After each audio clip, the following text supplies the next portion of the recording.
Hi, gang. Bob Boving here with The Mystery Project, where our series is the continuation of Peggy Delaney, written by James W. Nichol. Following Amber's abduction, her father, the ex-hockey player, comes raging over the blue line from Vancouver, bringing a separate load of troubles and a fearsome threat. Kyra Harper stars as Peggy Delaney in tonight's story, Stickwork. Hello there. You've reached Peggy Delaney, Toronto Tribune. If you have something confidential you want to pass on, just leave your name and number. The walls have ears. I'll get back to you. If you're calling to give me fulsome, unqualified praise for my columns, feel free now. If you're calling to scream at me, fascist, communist, cop-loving, cop-hating, pro-lesbian, anti-lesbian, pretend anti-establishment, crypto, Bay Street swamp pig, go for it. After all, this is a quasi-democracy. Butch gets in at 7:30 tonight. All of him. What do you mean, all of him? All 200 pounds plus of him, including his mouth, his ham-handedness, and his rock-like head. Well, he's upset. So, Amber finally got around to calling him then? Yeah, we both called him yesterday. He blew up, then he got real quiet. Then he told me to get off the phone. He wanted to talk to his daughter in private. How is she? Okay. Closed right off. Oh? Those 5 girls stuffed her into a car, took her to a room, tied her up to a chair, interrogated her, taunted her, broke her nose, then ordered in a pizza before they dumped her in a park. She was terrorized physically, emotionally. I know. And, as far as I can tell, she's still in some messy relationship with the cause of it all, Tyler Craig. And her father, not exactly the most sensitive man in the world, is flying in tonight, and Amber won't talk to me, and I don't know what to do. Yeah, well, I just have 4 guppies, so... Thank you. Amber's a terrific, resourceful kid. Time. Just give her time. Butch's plane arrives tonight.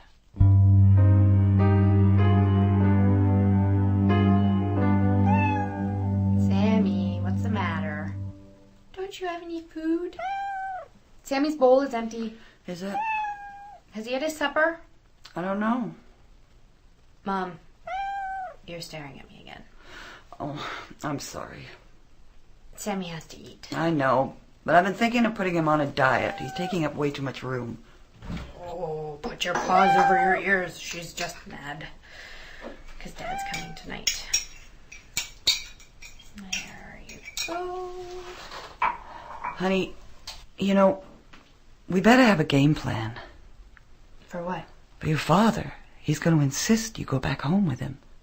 Well, I'm not. I have exams coming up. I have to give evidence when Charm and that gang of hers go on trial. They already have like 100 charges against them. And Tyler says they're scared they might have to go to jail. They won't do anything more to me. Tyler's still talking to them? No. He just hears things. From other kids, you know? Uh-huh. What's Tyler saying about what happened to you? Does he understand what really happened to you? How devastating it must have been for you? I don't want to talk about it, okay?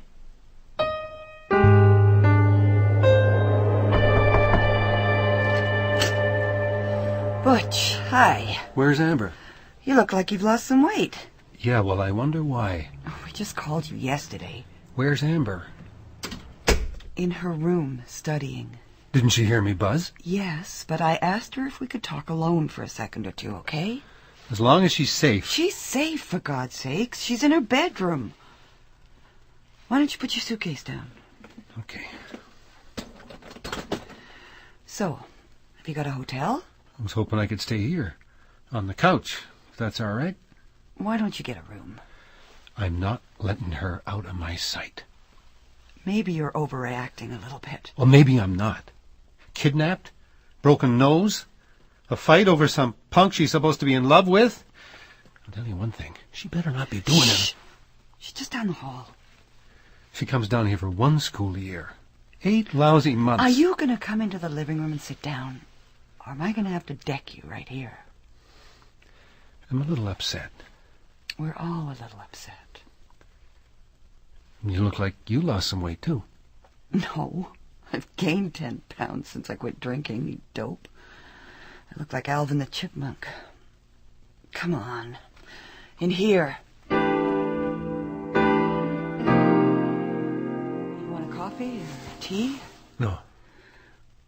Look, Butch, this isn't anything to fool around with. Who says I'm fooling around? I just mean that Amber's been through a nightmare, and she's not talking about it very much. And she is involved with this Tyler Craig, whether you like it or not. So don't go off the deep end, and don't think, just because you say so, that she'll get on a plane to Vancouver and go home. It's much more complicated than that. Hi there. Everything okay? Honey. Hi, Daddy. Oh, God, look at you. Hi. Oh, it's so good to see you. I'm so glad you came. You are? Yeah, of course. I missed you. So how's Evelyn? She's fine. Your nose is all red. Your eye's black. I know. Now I guess I look like you used to after a game. Jesus. They reset it, but they couldn't, put a cast on it or anything. My doctor says it's going to be okay, though. Uh-huh. So, I know it doesn't look like it, but actually I'm having a really good time here, Daddy. Are you kidding me?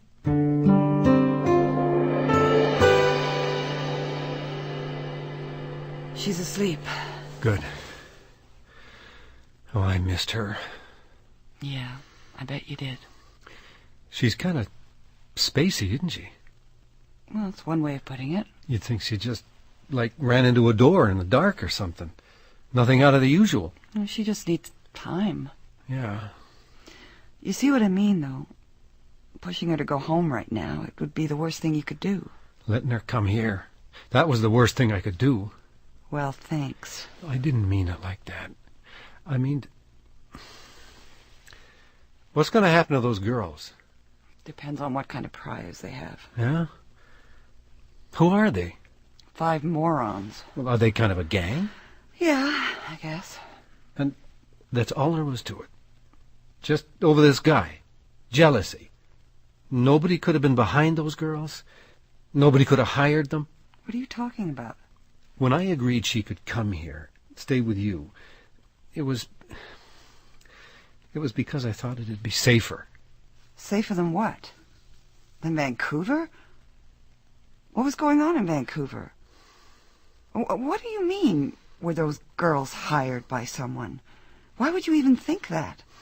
That's a little crazy, isn't it? Isn't it? I honestly don't know anymore. I just wanted her out of the way. Of what? Like daughter, like father. Somebody's after me. Pardon? For about 2 years. And they mentioned Amber. One of those, and how's your daughter's health kind of things. It petrified me. So I thought when Amber and you wanted to have a year together... Who's after you? I don't know. Well, not for sure. I think I know. Lee Stepanovich. Who? You know, Lee Stepanovich. I put a plate in his head. A plate in his... December the 4th, 1982, Los Angeles. 3 minutes to go. I took his head off with my stick. Oh, yeah. 'Cause he'd speared me in the face. I remember. It was the year we met. Yes, very romantic. That's all you talked about. Your 20-game suspension.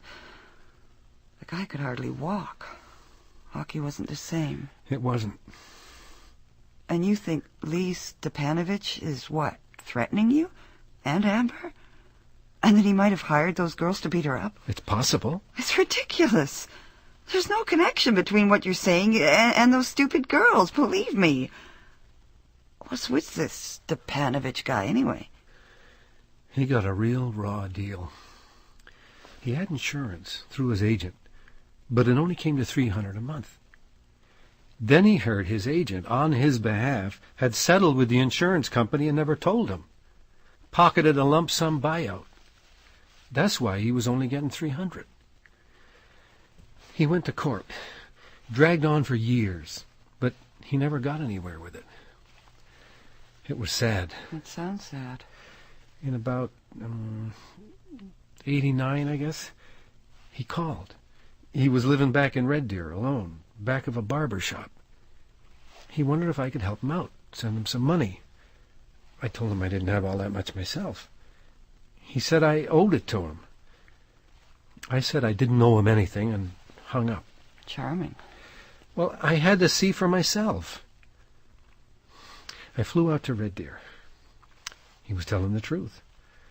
2 shabby rooms back of a barber shop. He needed a cane in each hand just to get around. He looked like hell.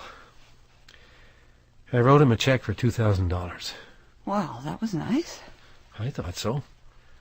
Damn near all I could afford until I got into the golf course business. But 6 months later he called again. Same thing, wanted money. I said not this time. He kept calling. Started to get nasty. Finally it got so I just slammed the phone down as soon as I heard his voice. He stopped. I thought it was over. It was. For 8 years. Then I got a letter. From him? And it wasn't even sent to me. It had Carol Tapp's name on the envelope. But at my address. Carol Tapp? She's famous. Was. All the players knew her. Top groupie in Vancouver. At every game, every party. If she missed some player in the league, I don't know who it could have been. I think she kept a checklist. No kidding. This was long before I met you. Uh-huh. Anyway, there was Carol Tapp's name staring at me on an envelope sent to my house. I opened it. The letter inside was written like it was to Carol, but it was really meant for me. And I kept getting them. A few months before you called about Amber coming down here, I got this one. Here. Dear Carol, you know who, Mr. Slimeball, still doesn't get it. People owe people. Meanwhile, our mutual friend, his suffering continues. Suffering and poverty when a little bit of help could make a difference. But does Mr. Slimeball get it? No. Meanwhile, I'm closer and closer. I'm almost there. I watch his daughter coming home from school every day now. On 2 good legs. Cute kid. He's got everything. It's just not fair. Somebody should help me end this terrible journey before somebody gets hurt. Yours in justice, a friend of a friend. God, a friend of a friend. Who sent this? That one was postmarked from Squamish, near Vancouver. The first one was sent from Calgary, then Kelowna. Closer to me, to Amber, all the time, you see? Have you gone to the police? What could they do? I called Stepanovich to make sure he was still in Red Deer. He hung up on me. See, I got the last one that was sent to me just a few days ago. He said he was almost there. He couldn't stop himself now. But it wasn't postmarked Vancouver or Squamish. It was postmarked Toronto. So when Amber called and told me she got beat up... Butch, who's the friend? Who's sending these letters? I don't know.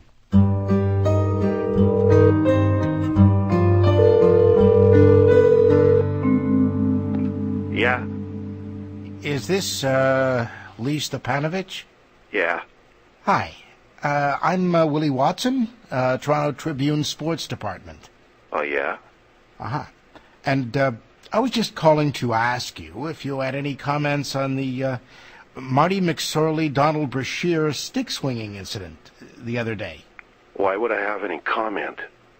Well, I understand you've got a plate in your head. Bernie? What? And why would I give a flying Frenchman for anything that happens in the NHL? They can go to hell as far as I'm concerned. Well, that's good. Okay. Just asking. So you're still living in Red Deer then, are you? I wouldn't call it living. He hung up. Of course he did. That was the poorest excuse for a sports writer I've ever heard. Well, I'm not a sports writer, am I? I run a cleaning business here. Suddenly, I'm impersonating Willie Watson, which I'm sure is some kind of felony, and I'm calling up a guy with a plate in his head? You should have said that you knew he had suffered a similar incident, not that he had a plate in his head. Well, Miss Sensitivity, excuse me.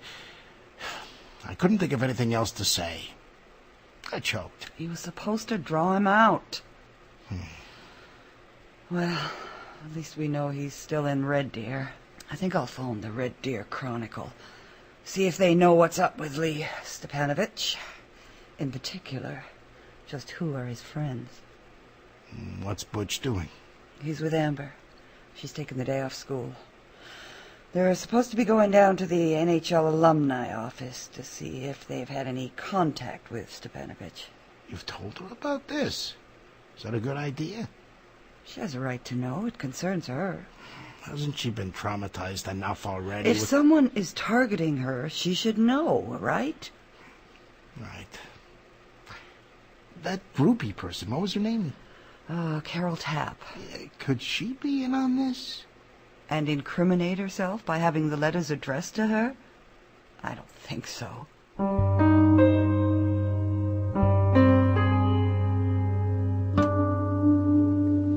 I'll fax all this stuff through to you. Thanks a bunch, Joe. That's all right.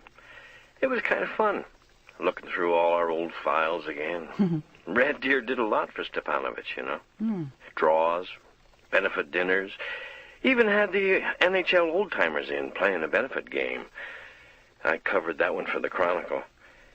Eddie's shack was a riot. Oh, yeah? Yeah, cowboy hat and all that. He went over real big. So what kind of shape is Stepanovich in, anyway? It's rough. Doesn't look after himself very well anymore. You see him shuffling around town in the local hotels. He drinks too much. Drugs too, maybe, I don't know. He's a sight sometimes, I can tell you. Trying to navigate on two canes. Well, does he travel much? No, only from the barber shop to the hotel and back again. How about friends? A few losers hang around with him. He bums drinks from them. And they can boast they're friends with Lee Stepanovich, ex-NHLer. It's sad. Right.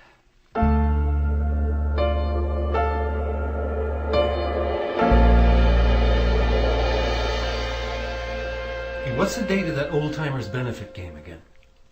It says, March 12th, 1986. Wonder why no one invited me to it. Oh, what? Oh, God. I know. No what? How they knew I was in Toronto. I know. They called Evelyn. Who called Evelyn? Some man. Because just after Christmas, when I was talking to her, she said a man had called the house looking for me. I'd put in an application into McDonald's for part-time work. Evelyn told him that I'd gone to Toronto for the year, and that was all there was to it. Except I hadn't put an application into McDonald's. No? No, we just thought at the time it was just a mix-up or something, but maybe it wasn't. Honey, you okay? Yeah, sure. Well, I'm not. Butch, you didn't find anything out at the alumni office. I'm calling the police. What are they gonna do? Nothing's happened yet. I don't care. Extortion's happened. Attempted extortion, anyway. Except, oh, God, those damn letters are so bleak you couldn't pin it on anyone. Stepanovich is not even mentioned. That's my point.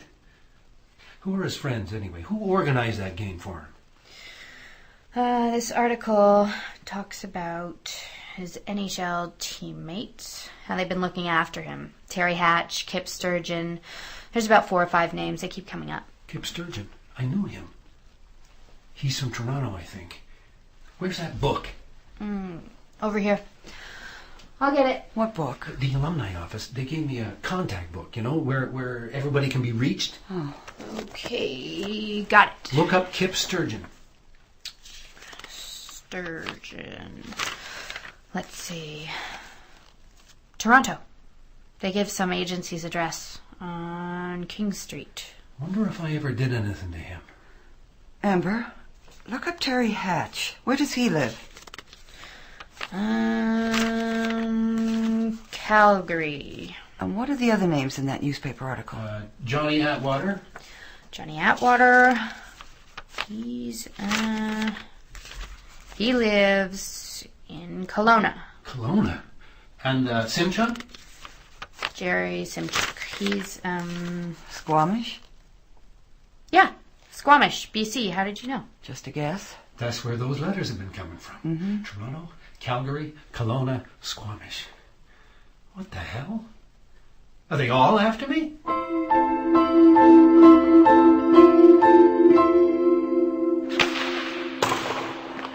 Neat idea to meet here.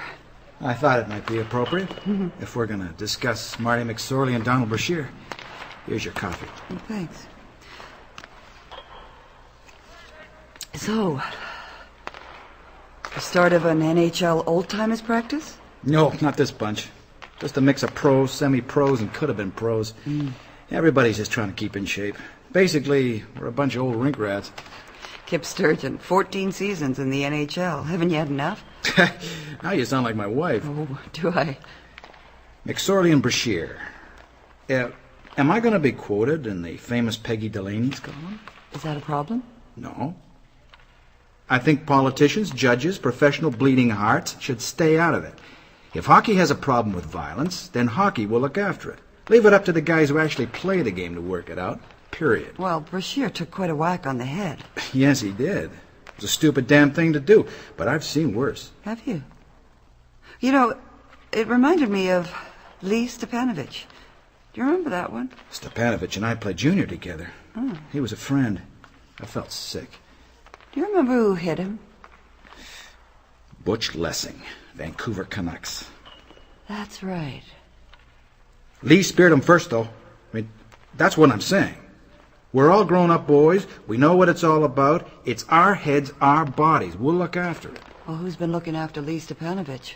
Yeah, well, Lee's had it pretty rough. No question about that. I feel sorry for him. You do? Of course. Well, there's life in him yet. What do you mean? I mean, I got a letter from him just a couple of weeks ago. He'd enclosed this other letter and asked me to mail it for him. Had to do with an old girlfriend out in Vancouver. You're kidding. No, I'm not. Carroll Tapp. Hadn't heard that name in quite a while. Lee said he wanted to get in touch with her, but he didn't want her to know he was still stuck in Red Deer. He was telling her some story about, how he was working in sales in Toronto. Like he turned into a big deal. To get her interested. Then when she was interested, he could sort of ease into the truth. I figured, what the hell? Go for it, Lee. I mailed the damn thing. So, you see, we still help each other out.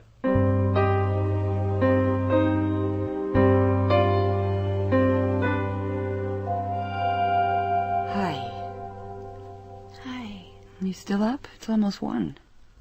I know. Can't get to sleep. Just thinking. About what?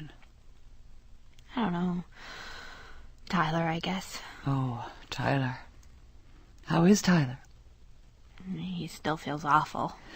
Uh-huh. He said he knew he was putting me in danger. But, the two of us being together and everything. And that he was kind of hoping to break away from Charm by doing it. Oh? But he loves me and everything. It's really complicated for him. It's complicated for you, isn't it? I love him. I know. I just feel so humiliated by everything. And now everybody knows. And my stupid nose is broken. Oh, honey. I hate those girls.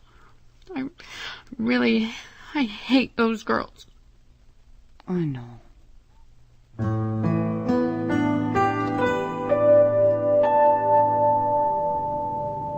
Looks like rush hour in Vancouver at the Lionsgate Bridge. I'm gonna miss my plane. No, you're not. I hope you do miss it. Then you can stay an extra day. Or an extra week. I know, honey. But I gotta get back. He's got to get back. I just said that. God, I still can't believe it. For the last couple of years, Stepanovich has been asking his friends to mail me those letters. From Calgary and Kelowna, Toronto. Squamish, for God's sakes. Well, he was a hockey player, and he does have a plate in his head. Attempted extortion, uttering threats. You should charge him. Yeah, I should. How far down can you go? And hoping for what? A check from you. Guilt money. Pitiful. So, what are you going to do? I changed my ticket. On my way home, I got a stopover. Lee and I, we got to talk. He has to cease and desist. And? And I can see him in my mind right now, you know. Swinging away from the play. He was a great skater. Stick up right in my face. I can see him on those 2 damn canes, too. Like his body was broken. Lee Stepanovich. Maybe I guess I could help him out a little.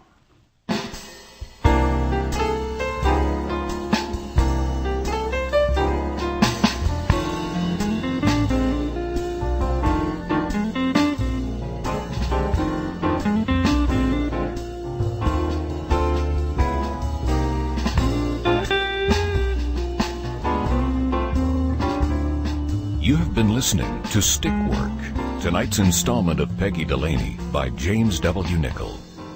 Featured in the cast tonight, Kyra Harper as Peggy, Caterina Scorsone as Amber, John Stalker as Bernie, Robert Haley as Butch Lessing, Hardy T. Lynham as Lee Stepanovich, Neil Daynard as Joe Malone, and John Jarvis as Kip Sturgeon.